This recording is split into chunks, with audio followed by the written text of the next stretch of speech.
Riddy and the rest of the drop troopers sat in a battle room, wearing their olive-drab IB suits and staring at a large screen. They had come out of their final skip days ago, tracking the signal that had brought them all the way here to this planet in the first place. Sensors had been off the charts, detecting a fleet of some sort around the other side of the planet. But the two groups of ships were keeping a tidal lock on each other, marrying the other and keeping out of sight. This was not exactly odd, but Riddy's human commanders and their accompanying scientists weren't sure what was going on until recon drones finally got to the surface. What the drones recorded was one highly advanced race hunting down the locals, darting them like animals and dragging them back to holding containers. It became clear, quite quickly, that one race was attacking two others, and the regs began landing within minutes in their great dropships.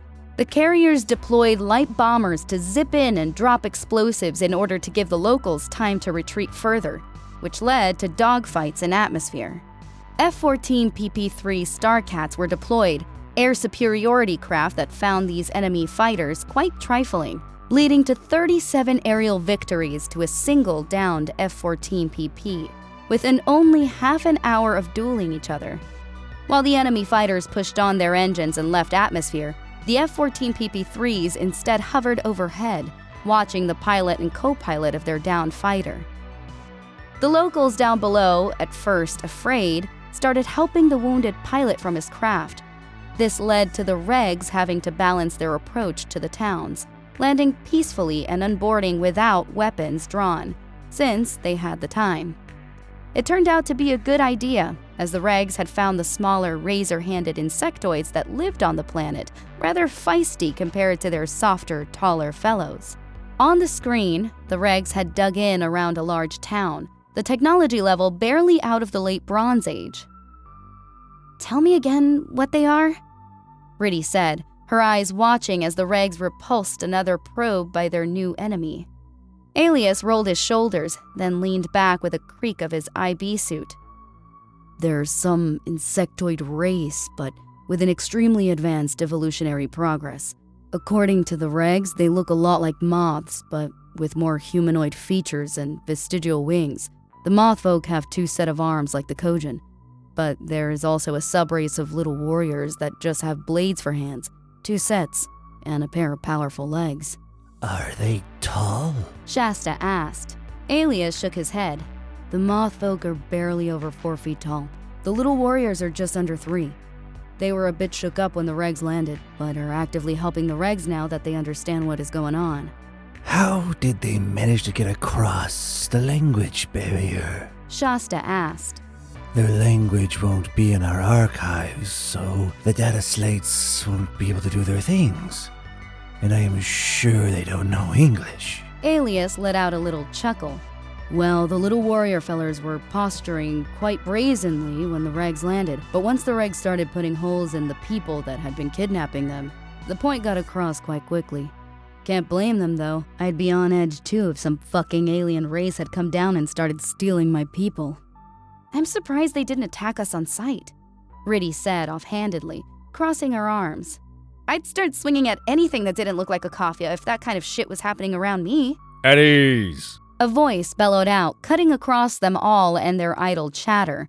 Riddy and everyone else stood, arms behind their backs at the position of parade rest, as Drop Officer Duluth and First Sergeant Lower entered the room. Drop Officer Duluth looked more like a librarian than an officer, but there was a look in his green eyes that offset his mousy brown hair and muscular frame. First Sergeant Lower looked more like a tired teacher than an NCO, but his hands appeared as if they could crumble concrete to dust. His hair was more of a ruddy brown, paired with dark blue eyes. "As you were." Drop Officer Duluth called out to the gathered platoons, then rapidly tapped along his palm so the Quaquid display came off the wall, going horizontal in plane and displaying the planet. "We've been trying to pin down the enemy fleet as we orbit this world, designated XJ-1 until we can figure out how to talk to the natives. Class 1, pre-Iron Age world that has been under assault from these people." The display produced a 3-dimensional model of their enemy. They were brutish-looking things, bipedal with a medium build. Unlike most known races of the stars, they bore only a single eye in the middle of their faces, bald along the scalp with ears that looked more like juts of rocks rather than fleshy outcroppings. Their noses were just as angular with 3 nostril openings, above a lipless mouth filled with spine-like teeth. Their armor looked professional and modern by non-human standards, but it still looked oddly cheap. We do not know what they are. We simply know that they are highly aggressive. From what the 16th Division has been able to gain, they are taking the natives back in pods up to their ships, and we are coming to a logical conclusion that these people are slavers. That, or they are like the Pactless and use other races as a source of food. Drop Officer Duluth said grimly, tapping his thumb pad with a finger to pull the map of the planet back into focus. They are light in number, and the 16th Division has had an easy time forming a line, but they are now coming down in massive numbers. Numbers that do not make sense for the amount of ships we are detecting. As of right now, our scans tell us that nearly a quarter of this world's population has been stolen, but where all those beings went is still a mystery. The rest of the population is currently fleeing en masse to the safety of the 16th, while the 72nd Division has begun their landings to give the civilians a new area to run to for safety.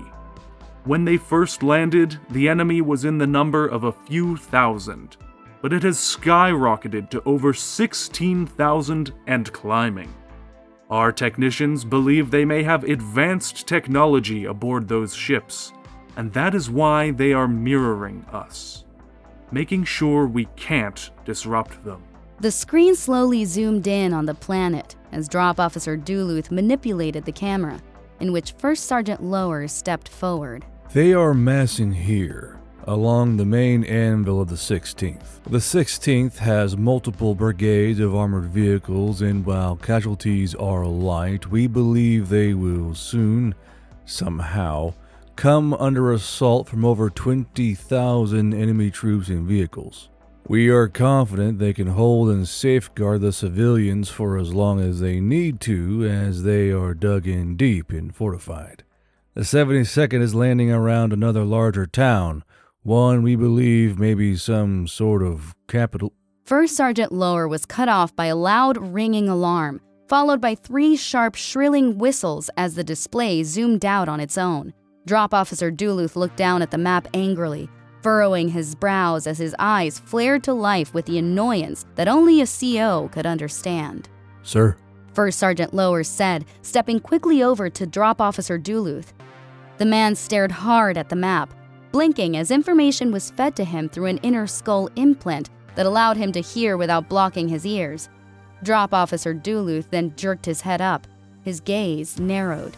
They're launching an ambush against the 72nd as they are landing. 15,000 men just appeared out of the fucking ether.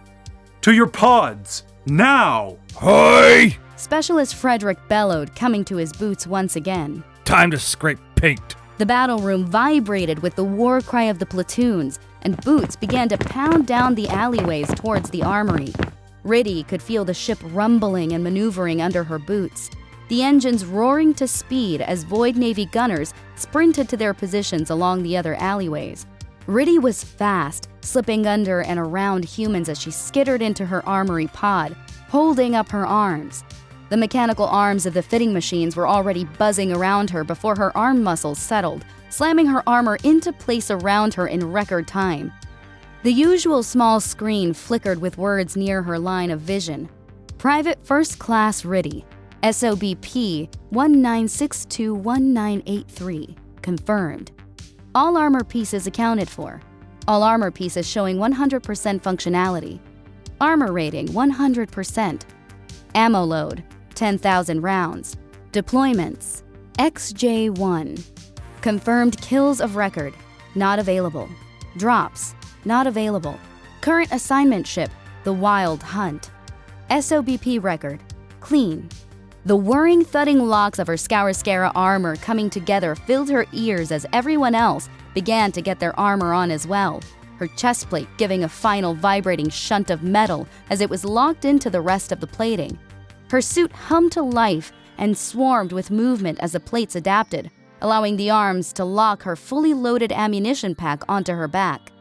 The arms took her rifle and placed it beside her ammo pack, then gave Riddy her MG-111 after attaching its servo arm. She was already moving out of the door when she snatched up her helmet, thundering down the reinforced gangplank to her drop pod. She slipped her helmet on, feeling the tips of her ears bend as her helmet glowed to life around her eyes. Riddy boomed into the pod bay, other drop infantry hopping into their pods with the subtle clangs of their weight. Technicians were doing their final ready checks of the pods, while other Void Navy crewmen were sprinting out of the way of the drop pod infantry. Information flooded into her line of sight as she ran into her assigned pod, turning around with a scape of armored boot on steel. As the G-Rack arms picked her up and hauled her into place, she saw that the usually unused section of her helmet displayed that she was in Sergeant Flores's pod section, the rest of the troopers filling in the lines. There were little digits next to their names as well, showing how battle-ready they currently were, but the names faded from view when she stopped looking at them with focus. The other G-Racks quickly filled, and Riddy found herself between Woods and LeBlanc. Woods was a nice enough man, the son of a baker who sought to leave the ovens and crumbs behind. He had huge arms, even larger than Morris's, and Riddy had personally seen him throw another human like they were nothing but a sack of flour, laughing as the sun shone in his gray hair and blue eyes. LeBlanc was a shithead, prone to gambling and watching too many comedies. Where Woods was large, LeBlanc was a wiry little man of French descent with blonde hair and hazel eyes. A professional female voice came through all their helmets and the speakers within the pod bay, clearly a Void Navyman on the bridge. All platoons showing green on the racks, closing doors. Let's go! Move it! A pod technician yelled out, waving his hands as the drop pods came online. Clear the bay! The flanged mace of a drop pod shuddered as the doors hissed up off their holding pylons, coming up towards Riddy before locking into place and encasing them all in darkness. Only the blue glow of their visors lit up the pod for a few moments. Then, the pod was bathed in red light as it sealed. All drop pods sealed, all personnel clear off drop bay. Drop pods coming under tension and bay doors opening. Riddy closed her eyes, remembering how it all worked from the videos she had watched.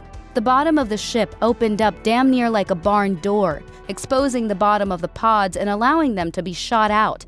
The ship would then tilt, aiming them at the planet as their launching bays came under tension. She felt the rumbling stop, then felt herself tilt as the ship began to angle itself.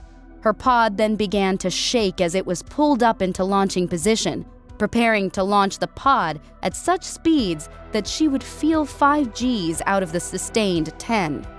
All drop pods under tension. Steam is at maximum. Requesting air boss, show green. A new male voice cut in, his voice eager. Green across the board. The female voice chimed in again. Air boss is showing green. The Wild Hunt's first company is prowling. Tally-ho!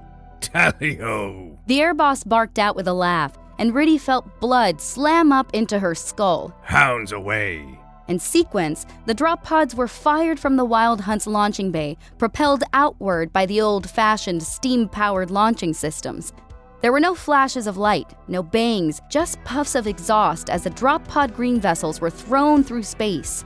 Riddy felt the weightlessness take her. Then she heard her platoon sergeant's voice enter her ear over the platoon communication line. I'm sure you all noticed the ship moving as we were suiting up.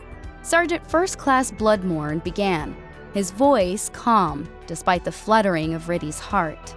The Wild Hunt swung in and yo-yoed as close as they could, but we are still 13 minutes from hitting atmosphere.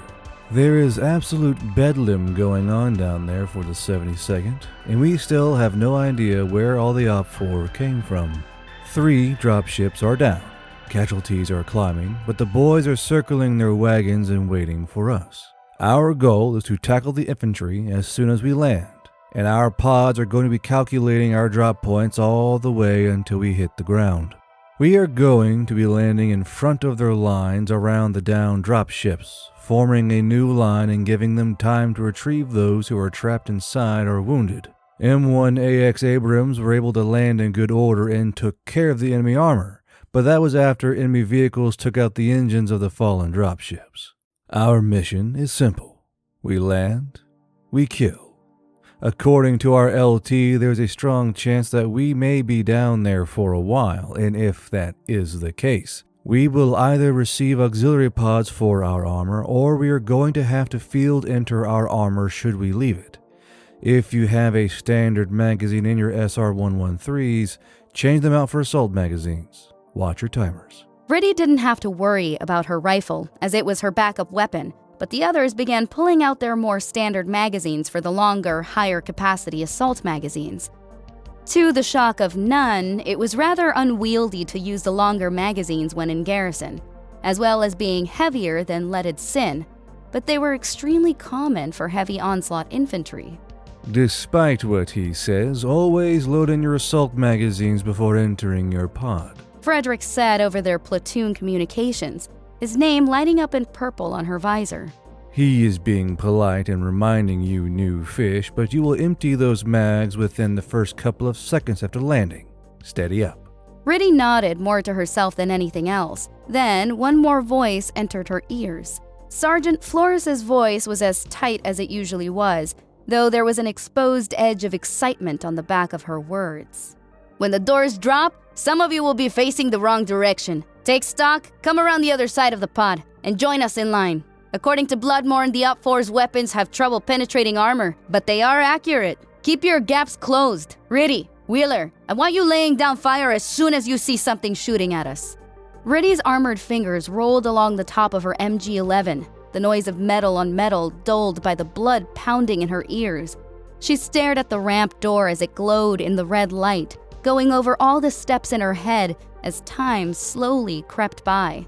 The old feelings of pre-battle came back to her, the sickly tickle at the bottom of her stomach that bloomed and burned. Riddy didn't know what to compare them to until she had seen Earth and Fireflies. But that was what it felt like. Little pops of light burning in the darkness within her.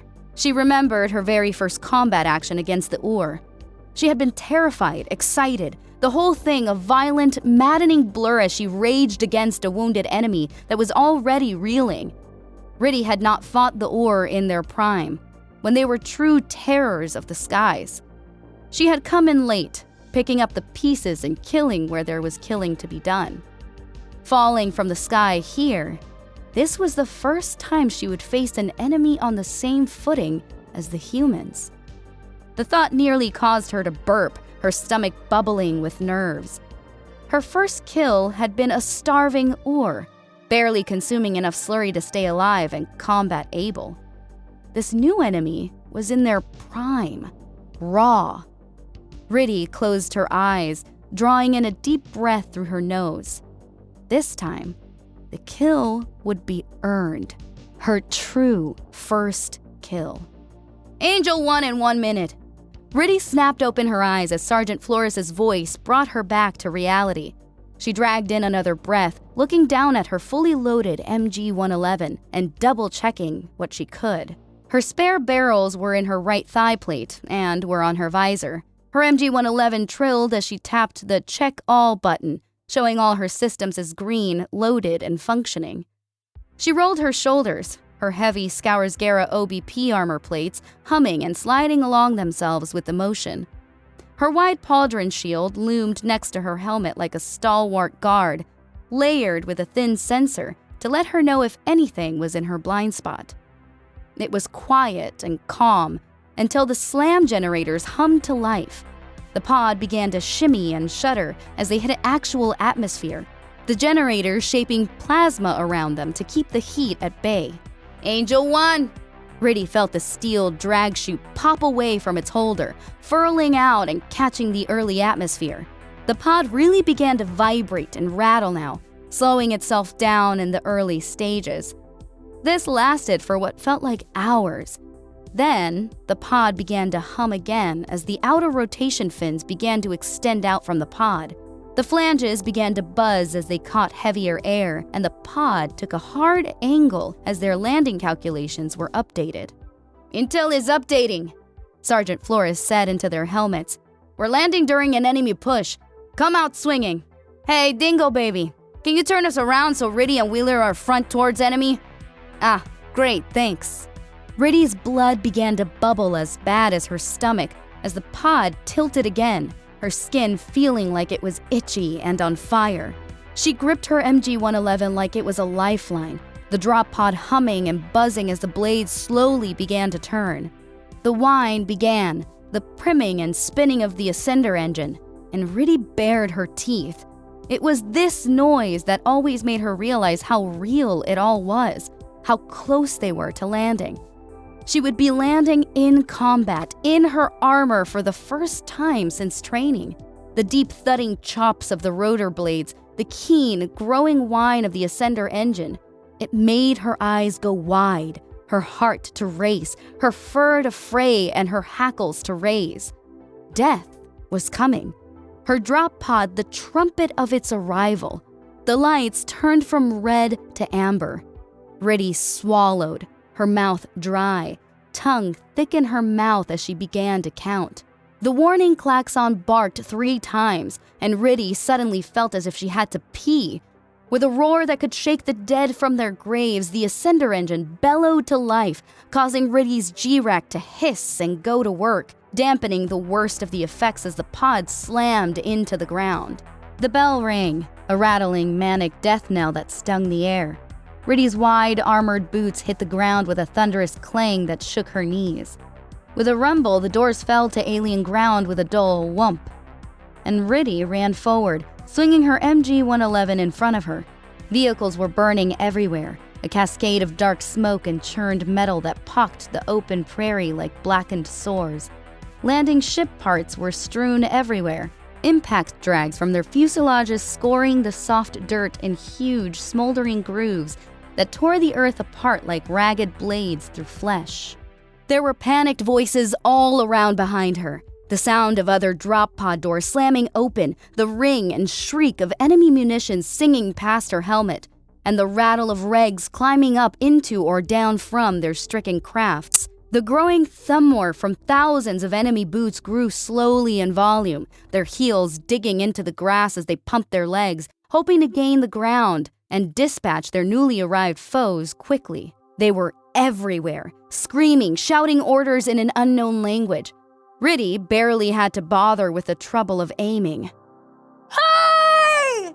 Riddy screeched, planting her feet before her howling, charging enemies and pulling back on the trigger.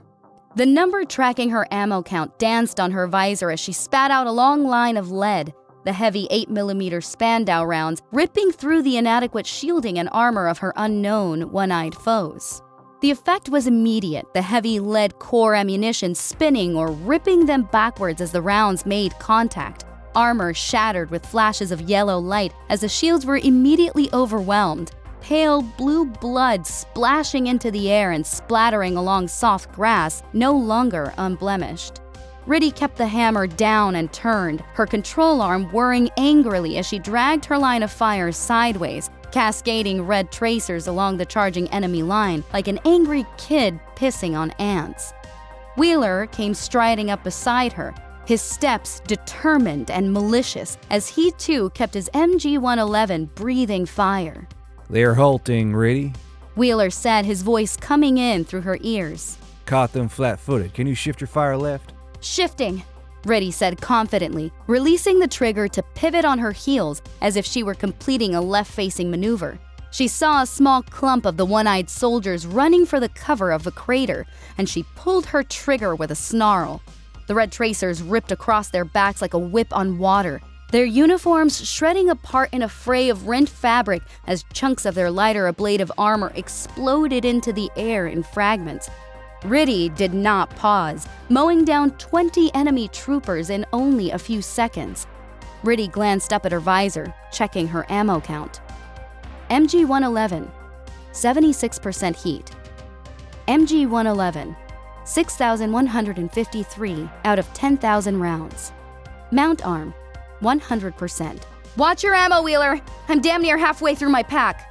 Riddy called out as the heavy onslaught infantry poured around them both, kneeling and taking up positions to form a firing line.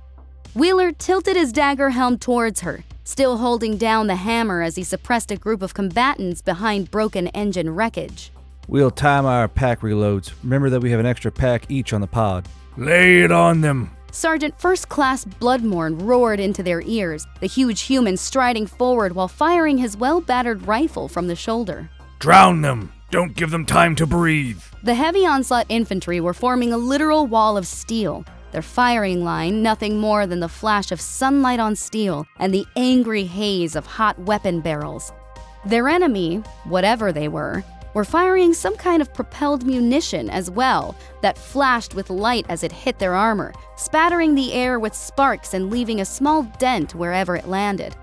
Riddy risked a glance backwards. 3 massive dropships were embedded in the ground or scattered across the torn grass. The bodies were everywhere. Regs were running around, their arms pumping and armored chest plates flashing as they ran to either grab wounded or rip equipment free of the fallen ship. Riddy saw a Reg with an extremely battle-scarred breastplate gesturing around himself, seemingly at ease despite the chaos. "Regs are asking for suits!" Sergeant Flores called out into their communications line, the female human tracing her weapon and firing with even-fingered practice. "Rodil, Troy, get over there and rip the fucking door off! Riddy, cover them with walking fire! On it!" Riddy responded, leveling her MG-111 again as Rodil, the rogue paw prince, and Troy took off at an accelerated run, churning up the ground like sprinting draft horses. These moth people, whatever they may be, had constructed their roads on high berms, likely to keep the roads free of water and prevent them from being flooded. Riddy and the rest of the UAA troopers were down in a large open prairie, likely used for grazing, staring up at the high berm roads. Their enemy had been running down the berms to try and swamp the Regs, and Riddy had to wonder if they somehow knew drop pods were coming down. It wouldn't have surprised her, as they were all moving with a practiced tactical acumen.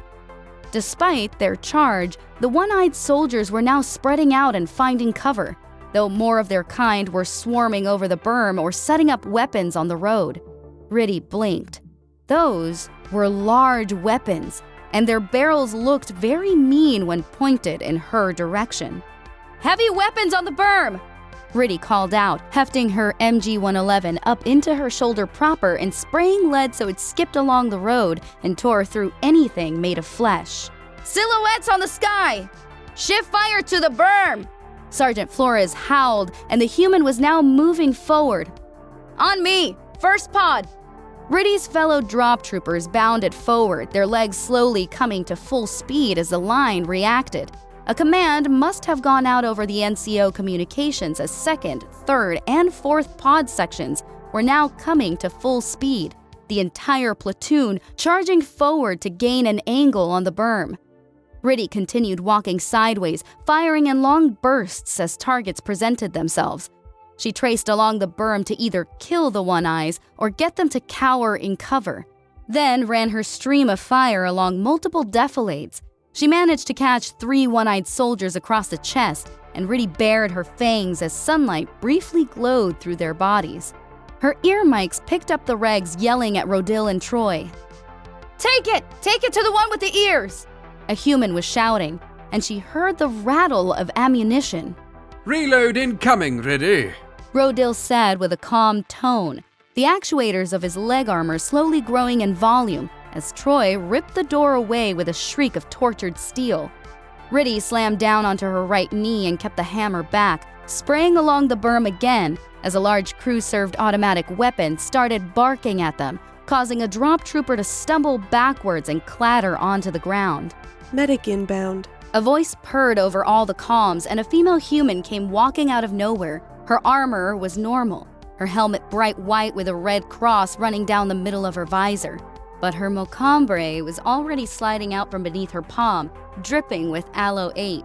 Riddy shuddered in horror as Rodale came down behind her, the medic stalking after her prey. Someone's about to have a very bad day. Rodale murmured as he popped the tray release on Riddy's ammo pack and opened the front cover, linking her old belt with a new one. Riddy turned back towards the berm to see not one, but two very angry-looking weapon teams turning her direction. "So, are we?" Riddy said with a grimace, turning the shoulder with the guard brace towards the weapons. "Get small behind me." Rodale chuckled at her in response, the ringing song of moving brass never ceasing. My dear, I am poor. Even in this armor, they cannot see me with you in the way. Almost done. Riddy saw the flashes from the weapons discharging and leaned forwards, pulling her MG-111 to her chest as the rounds impacted against her a few heartbeats later. "Shit!" Riddy barked out as the impact of the rounds nearly carried her backwards, pulling her up from her lean and nearly causing her to bowl over Rodale. I got you. Rodale shouted, using one hand to keep Riddy upright and the other slamming her ammo pack shut. Troy? Riddy heard Troy say, God damn it, just use me. Over their comlink in an annoyed growl, and after 3 heartbeats, the berm started erupting in huge plumes of soil and ripped apart roadway. She risked a look over her shoulder as her helmet pinned her ears for her, and let out a short laugh. Holding onto 2 barrels with his armored hands and hefting the rest on his shoulder armor, Troy was acting as a mount for 4 M2 heavy machine guns. Each reg was moving them back and forth, their helmets flashing yellow as they held down the butterfly triggers to give Riddy some cover. Cover was a word for it, more to the point that they had reduced both heavy weapon teams to bloody, flesh-littered skid marks across the now ruined roadway. That's our cue, Rodale said, coming around Riddy with his weapon raised and firing. Riddy came up onto her feet, then glanced at her weapon status. MG-111, 12% heat. MG-111, 10,000 out of 10,000 rounds. Mount arm, 91%. That'll do, Riddy said with a bright smile, then swung her MG-111 back out in front of her. She pulled back on the trigger with the bright bonfire flash of the muzzle brake, her weapon chattering out a maddening buzz as she started walking again. Behind her, more M2s and M260 bores were opening up, freed from the clutches of their falling craft, with wounded regs crawling up to get a little revenge on those who had shot them out of the sky during landing. Despite the overwhelming firepower, the one-eyed assailants were more determined and highly disciplined.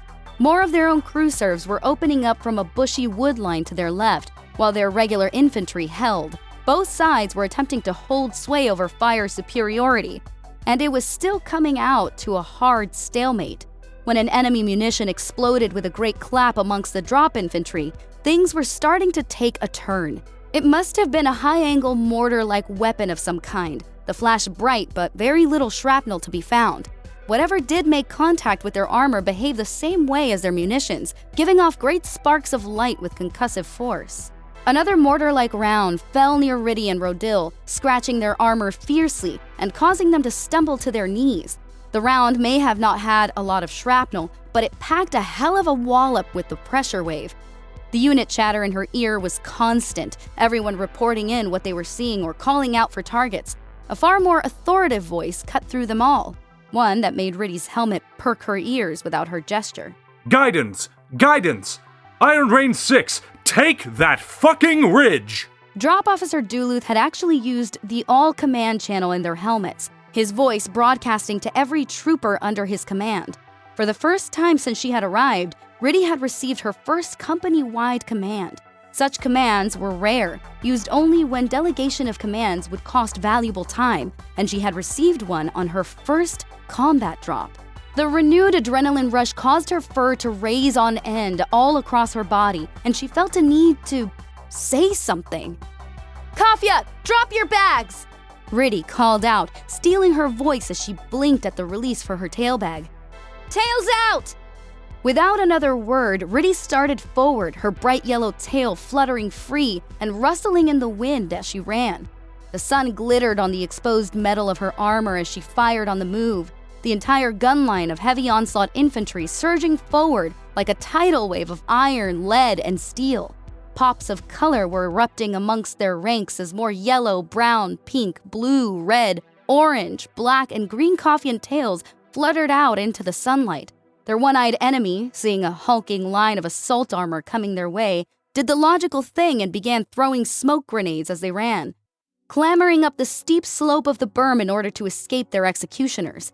They had assumed that, like in the past, their indirect fire weapons would have had great effect on their enemies, but it seemed they had done little more than rattle a hornet's nest.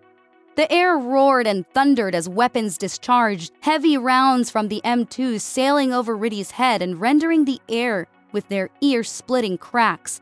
The long charging line of armored infantry hit the enemy like a rhino smashing into a safari truck, crushing through the wounded with little regard.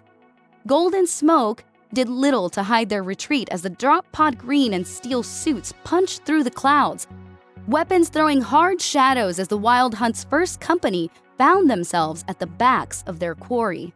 Tally-ho!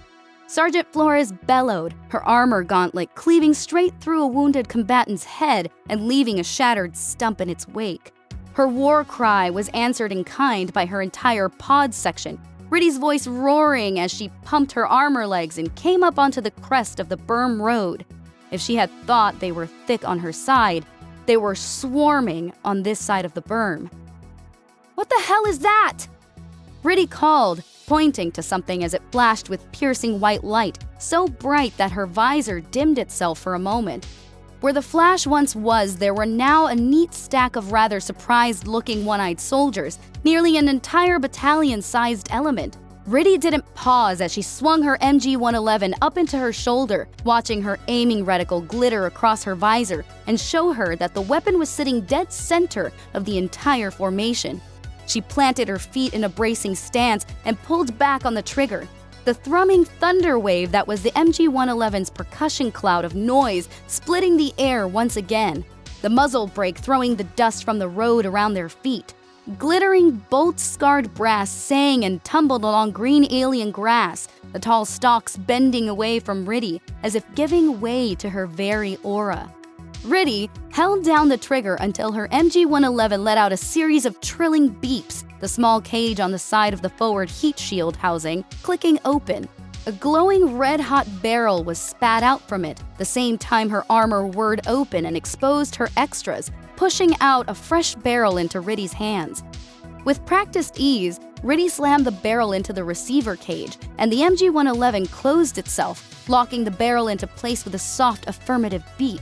When she glanced back up, the entire battalion-sized element had been reduced to mere scattered platoons that were now hauling ass across the vast, open field of brass, attempting to make the cover of the tree line some 100 yards away. The cresting mass of heavy onslaught infantry did not share their optimism. Standing tall against a blue sky, humans, Paul, Ilgara, and Katja opened fire, their faces hidden and replaced by the eerie placidness of their helmet visors. Pale blue blood sprayed freely from yellow meat as bodies were torn apart by 30-aught Oakley and 8mm Spandau rounds, their fire accurate, effective, and unrelenting. "It's a massacre!" Alias shouted as he came up beside Riddy, firing his rifle in short bursts as he cleaned out a small mortar hole of its crew. Shasta strode up beside Riddy, his hood flared as far as it could be within its armored hood. Do not become complacent. This is merely the prelude. Riddy came down onto a knee again, holding her MG-111 down at her side, and instead used her targeting laser to slowly drag her line of fire from side to side, like a scythe through grass. "They're coming out of some flashing thing! Teleportation via beacon!" Sergeant Flores replied, striding up behind the trio while reloading. "They're getting troops from a garrison ship down to the surface with some kind of tech we don't know about yet, and there is a ship battle happening above us." Riddy glanced up, squinting. "Are we winning?" "We were, until 6 more of their boats showed up. They've retreated back around to the other side of the planet," Sergeant Flores said. "Resupply ships are coming in as soon as we fortify this berm." Riddy let go of the trigger, her visor flashing with a ceasefire warning as she turned to her NCO. "Are we all right up there?" "Minor damage, but their ships are able to do some kind of microskip," Sergeant Flores said with a shrug of her shoulder, her ear filling with the reports of the enemy fleeing into the woodline. "They attack us above the same time they do below, but they are not able to handle the moose. Command isn't going to send down tenders to grab our pods until those ships are destroyed or gone, so we'll be putting on our armor the old-fashioned way. Imrit sidled up alongside Alias, shaking her head as her pink tail swayed behind her. Despite our evolution, we shall molt like the crab. Scrimp warriors we shall be. Oin piped up, coming up beside Shasta as she looked around. Fucking slaughter this was. I was getting a little worried when the mortars started coming down. Riddy saw that the field still held a lot of movement, mostly the crawling of the wounded still trying to find cover. So, do we go and get their wounded? Get the wounded? Of those who steal other races? Sergeant Flores asked, then let out a harsh laugh. No, my little Kafia. You're gonna see how humans treat those who deal in flesh. Lay down. Riddy looked up at Sergeant Flores, confused, but saw that the entire company was laying down along the roadway, so she did too along with Alias and Shasta. There were reports of gunfire behind them, and Riddy slowly turned towards Alias. Are they? She asked, jerking a thumb over her shoulder as her other hand aligned her MG-111 to lay along her side. Alias nodded. No quarter for slavers, it seems. I find myself struggling to find tears for them. Shasta muttered, looking over his shoulder. Normally, even the IDC would offer a quarter to any combatant, but this battle is going by human rules. Oin shrugged, her black tail wagging behind her. I'm with Shasta. If these bastards wanted mercy, they shouldn't ask for it after kidnapping a lower tech race from their home planet. Same. Imrit murmured, her pink tail wagging as well. I do not believe the galaxy will miss whoever these scumbags are. Oh, a timer! Riddy had the same numbers pop onto her visor, an artillery impact countdown. She looked over to Alias. Well, this should be fun. Not for them, Alias said, resting his helmet on the palm of his armored gauntlet. Riddy glanced up at the sky, her helmet catching the foreign sun with a shimmer, and her display actually showed her where the rounds were with little red lines. There were many red lines. I believe the humans took this personally, Riddy said with a hidden blanch of the face, then tilted her helmet back down when the timer hit 5 seconds. The odd calm stood for a few more heartbeats before the prairie ahead of them exploded. Not merely a plume of dirt or a flash of light, but the entire prairie went airborne. The wounded and dead of their enemies aerosolized as the rapid collapse of high-explosive, space-to-ground rounds took the soil down all the way to the clay. The rapid bombardment lasted for 10 seconds, shrapnel whizzing and zinging through the air the entire time as the line of drop infantry watched from their flat positions on the berm road. When the wind had carried the last of the dust away, there was nothing. Nothing was there at all to mark the passing of their one-eyed combatants. Just exposed dirt, craters, and the hush of the distant trees. Fucking hell! Riddy laughed out, coming up onto a knee. There's nothing left! Oin looked over at Shasta, nodding her head towards the now newly plowed and scraped dirt lot that used to be a prairie. Remind me to keep my life on the straight and narrow around humans, will you? Duly noted for the both of us. Shasta replied, his smile audible in his voice.